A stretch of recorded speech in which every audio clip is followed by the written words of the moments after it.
국민의힘 전당대회 점점 더 뜨거워지고 있습니다. 오늘도 합동연설회 열렸는데요. 원희룡 당대표 후보 캠프 이준우 대변인 연결돼 있습니다. 대변인님 안녕하세요. 네, 안녕하세요. 이준우.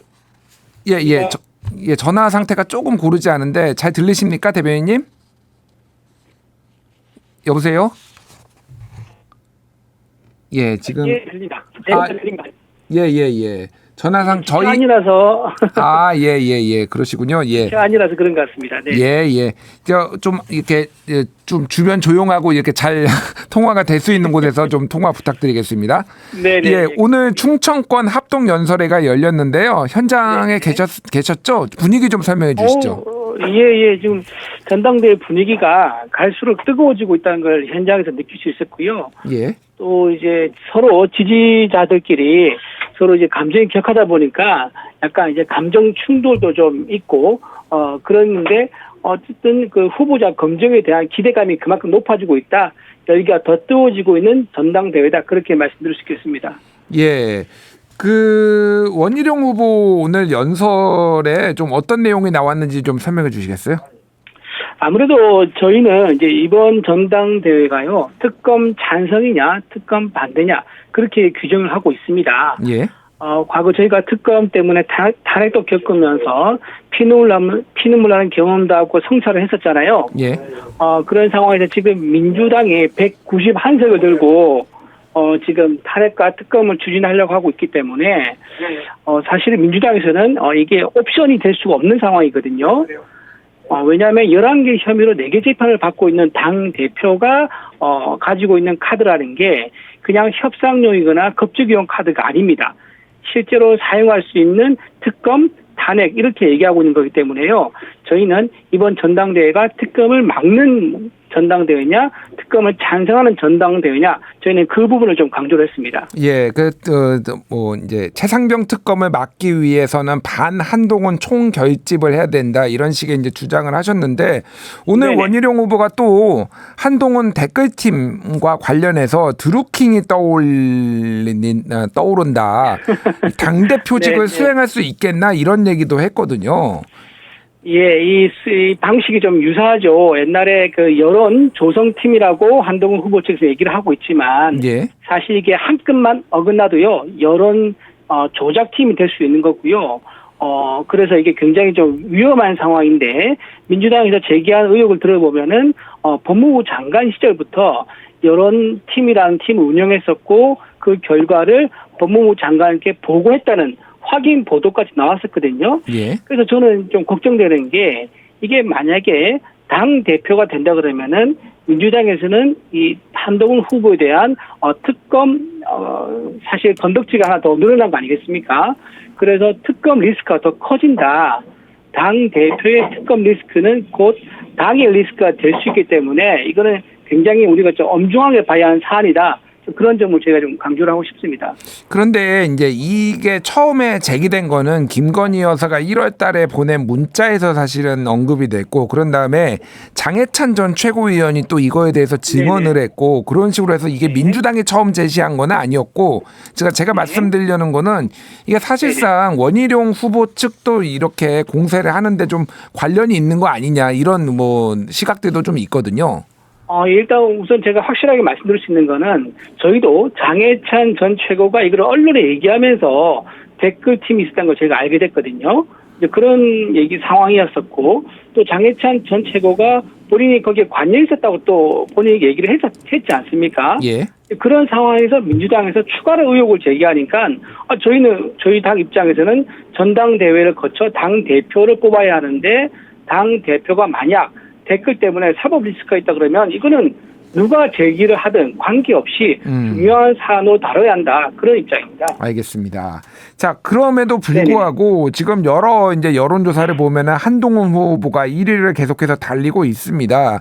아무래도 원희룡 후보 측에서 제기한 어떤 이런 문제 제기들이 정확하게 반영되지 않는 거 아니냐 이런 얘기들이 나오는데 캠프 측에서는 좀 어떻게 보고 계시나요? 이 여론조사를 좀 잠깐 제가 좀 말씀을 좀 드리면요. 이게 지금 일반인 여론조사거든요. 예. 그 작년에 갤럽에서도 전당대회 여론조사를 한 적이 있었는데요. 그때 이렇게 부대 조건을 달았어요.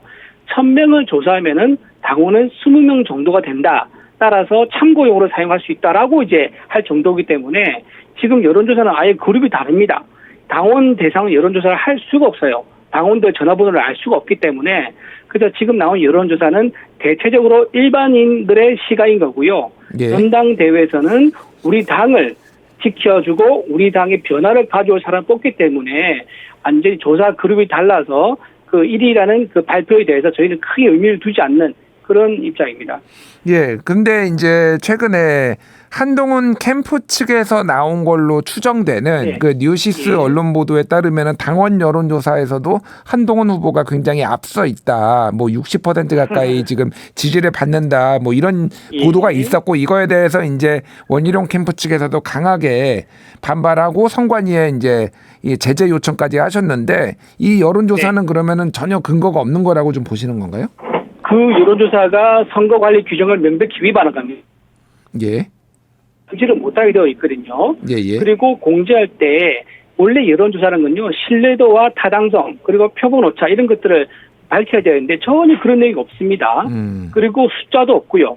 그냥 딱 한마디 과반수다라는 내부자 측의 말을 전해 듣고 했다고 하는데 저희 상대 후보 캠프에서 보면은 이거는 진실성 있는 여론조사 결과가 아닌 것처럼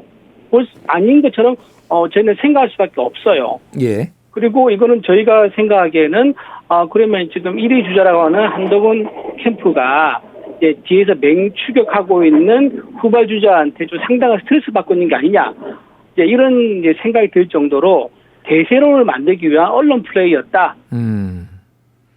뉴스다. 저희는 그렇게 얘기하고 싶습니다. 예, 언론 플레이였다 이렇게 말씀을 하셨습니다. 네네네. 자, 그 지금 일부에서는 보수 정당이 개혁을 하는 시점이다. 이대로는 안 된다.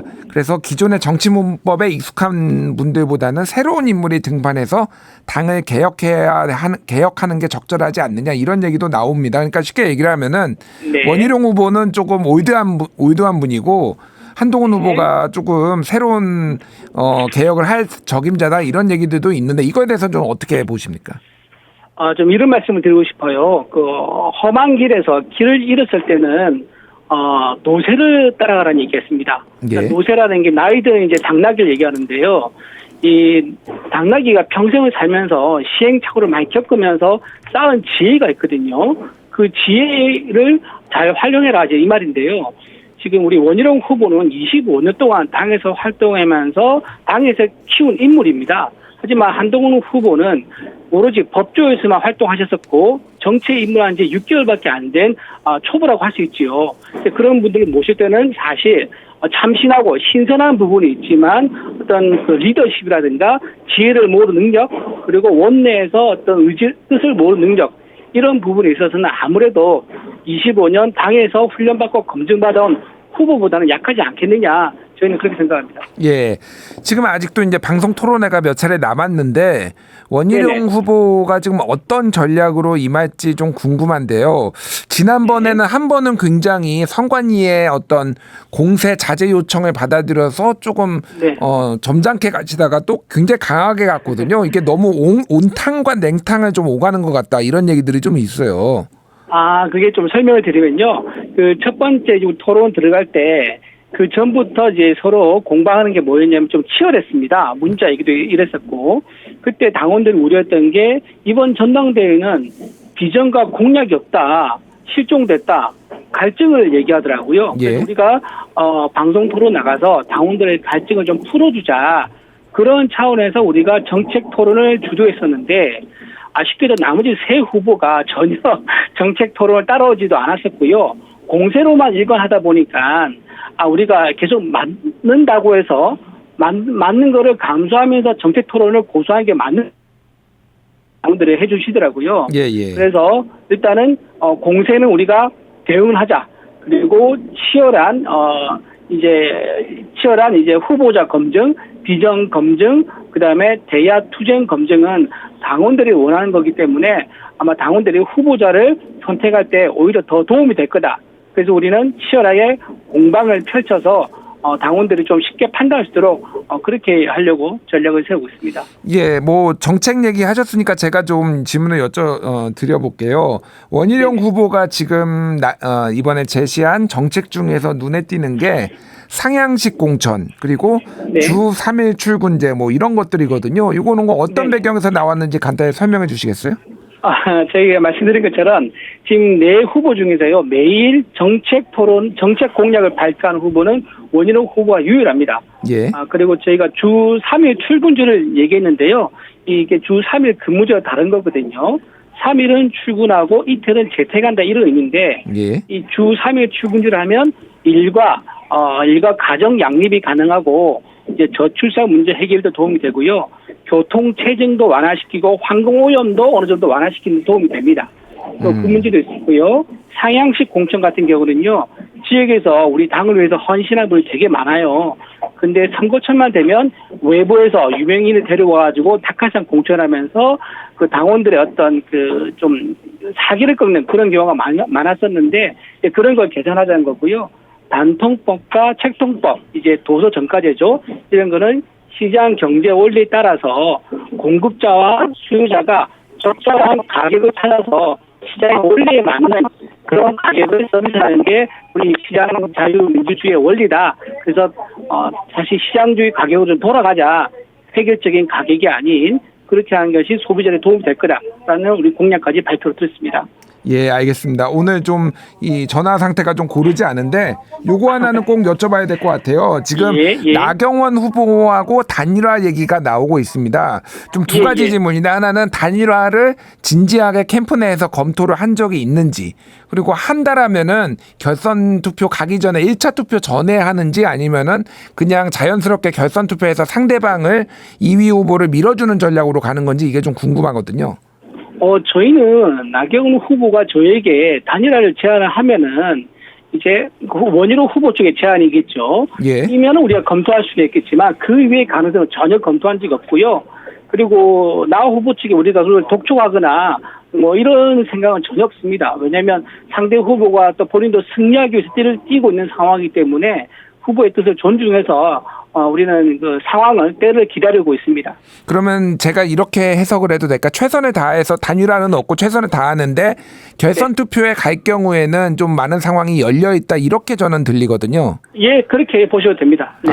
예, 알겠습니다. 오늘 말씀 여기까지 듣겠습니다. 이동중에 전화 연결해 주신 원희룡 당대표 후보 캠프 이준호 대변인 감사합니다. 네, 고맙습니다.